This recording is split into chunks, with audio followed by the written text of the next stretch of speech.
Pada hari yang berbahagia ini, OCBC NSP Tbk telah menyelenggarakan rapat umum pemegang saham tahunan dan memperoleh persetujuan untuk keseluruhan agenda. Adapun rapat umum pemegang saham tahunan 2022 adalah sebagai berikut. 1. Menyetujui laporan tahunan perseroan termasuk laporan direksi dan laporan pengawasan Dewan Komisaris tahun 2021. 2. Mengesahkan laporan keuangan tahun buku 2021 yang telah diaudit oleh Kantor Akuntan Publik Kanu Direja Wibisana Ringkes dan rekan anggota jaringan Global Pricewaterhouse. Semua hal yang material.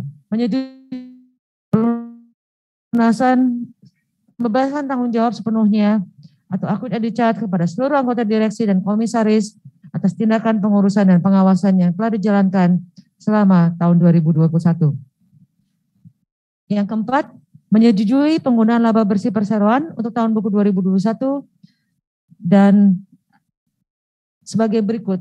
Yang pertama, 20% atau sebesar 504 miliar 796 juta 533.384 rupiah ditetapkan sebagai dividen tunai atau Rp22 per saham.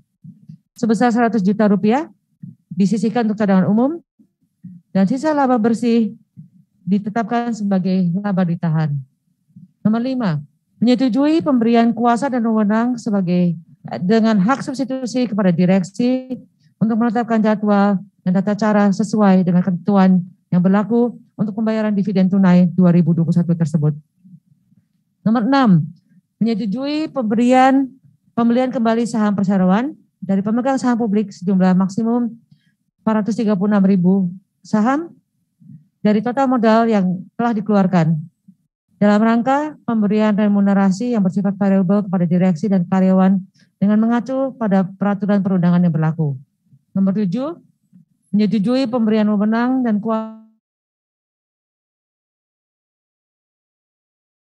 kepada direksi untuk melaksanakan pemberian kembali saham sesuai dengan peraturan perundangan yang berlaku 100 juta rupiah.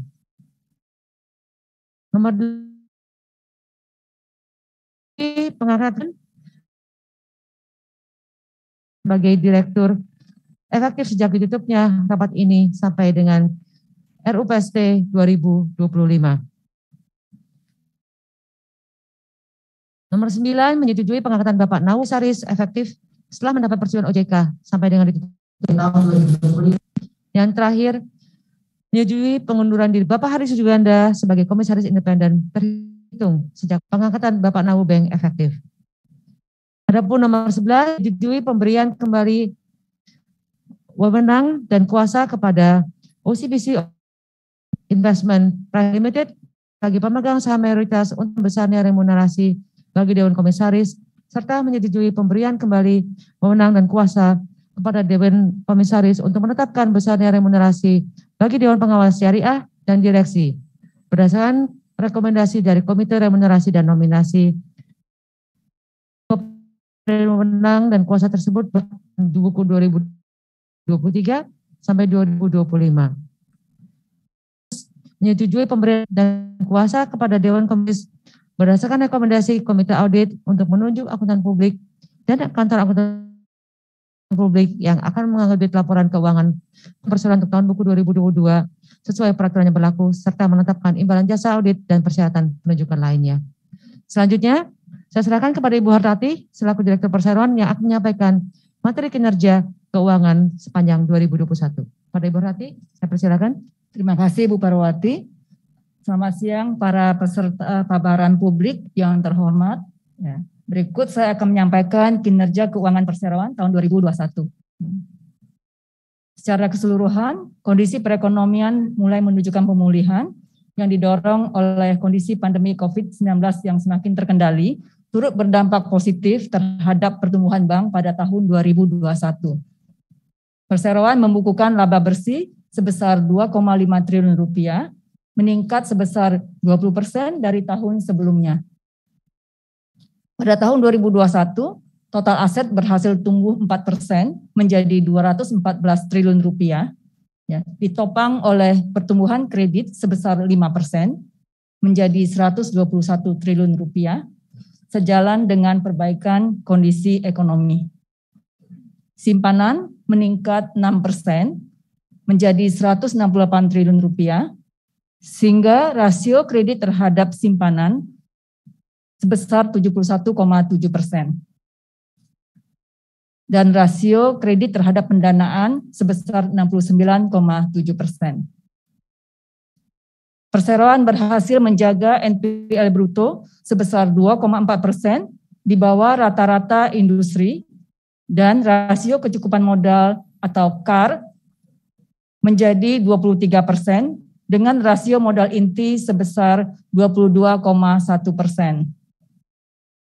Perseroan berhasil mempertahankan peringkat AAA dengan outlook stabil, rating tertinggi yang diperoleh dari Pevindo dan Fitch Rating. Ya.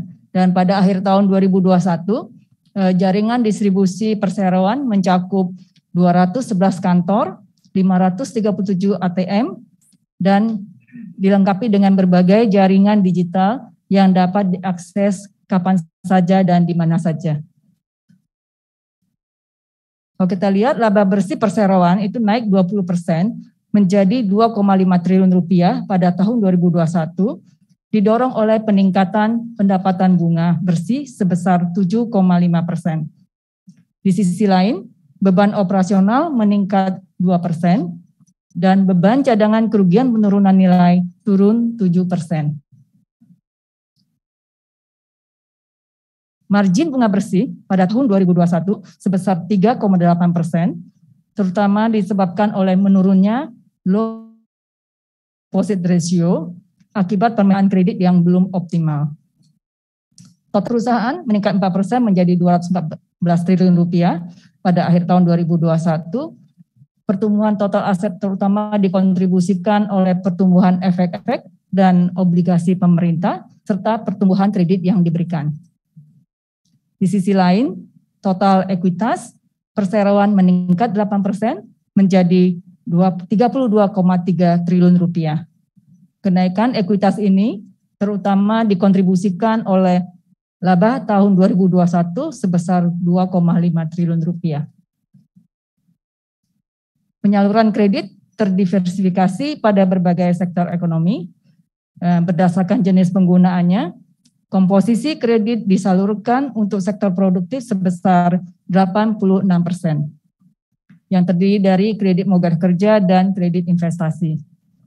Masing-masing sebesar 41% dan 45%, sedangkan kredit konsumsi sebesar 14%. Bank senantiasa menjalankan prinsip kehati-hatian. Rasio NPL bruto sebesar 2,4%, lebih rendah dibandingkan dengan rata-rata industri di kisaran 3%. Perseroan telah mengalokasikan penyisihan cadangan kerugian yang cukup, yaitu dengan provision coverage ratio sebesar 265,4%.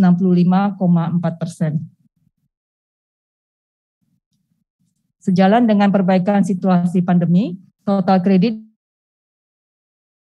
yang direstrukturisasi turun menjadi 16,9 triliun rupiah, atau sekitar 14% dari total kredit pinjaman yang diberikan.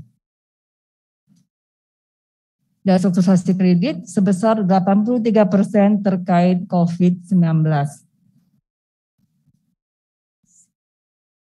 Simpanan nasabah pada akhir 2021 mencapai 168 triliun rupiah dengan komposisi 51% terdiri dari giro dan tabungan, serta 49% merupakan deposito. Komposisi simpanan nasabah dalam mata asing pada tahun 2021 meningkat menjadi 27%. Ekonomi yang belum pulih sehingga menyebabkan permintaan kredit yang belum optimal turut mendorong penurunan rasio atau LDR menjadi 71,7% pada akhir tahun 2021. Rasio kecukupan modal atau CAR meningkat dari 22 tahun 2020 menjadi 23% di akhir tahun 2021, di atas level yang disyaratkan oleh regulator.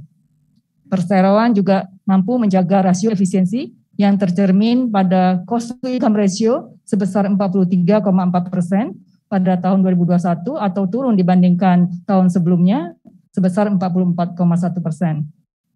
Di samping itu, rasio BOPO turun menjadi 76,5%, bahwa BOPO industri sebesar 83,6%.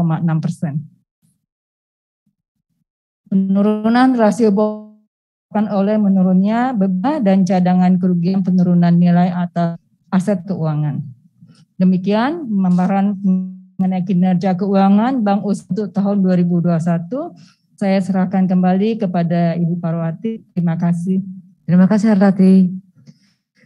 Selama tahun 2021 kami juga terus melanjutkan optimalisasi jaringan kantor. Terus mengembangkan individu melalui mobile ataupun untuk melalui Velocity at OCBC NSP. Kami terus mengembangkan kapabilitas dan channel-channel digital tersebut untuk memenuhi kebutuhan nasabah agar terus semakin nyaman menggunakan layanannya. Perseroan juga menerima dukungan kuat dari pemegang saham pengendali dan bersinergi untuk memenuhi kebutuhan nasabah atas pembiayaan dan layanan yang lebih baik. Beberapa inisiatif bisnis dan kegiatan korporasi juga diperkenalkan sepanjang 2021. Antara lain, meluncurkan solusi finance by Nyala OCBC NSP untuk mendorong generasi Indonesia agar memiliki kondisi yang fit secara finansial. Meningkatkan kapabilitas One Mobile dengan memperkenalkan fitur dan juga fitur Trade Velocity pada aplikasi Velocity at OCBC NSP. Meluncurkan produk kartu kredit dan kartu debit untuk menyederhanakan pembayaran dengan akses ke transaksi internasional. Meluncurkan berbagai produk reksadana dan bank assurance, juga meluncurkan berbagai produk pinjaman untuk mendukung bisnis UMKM.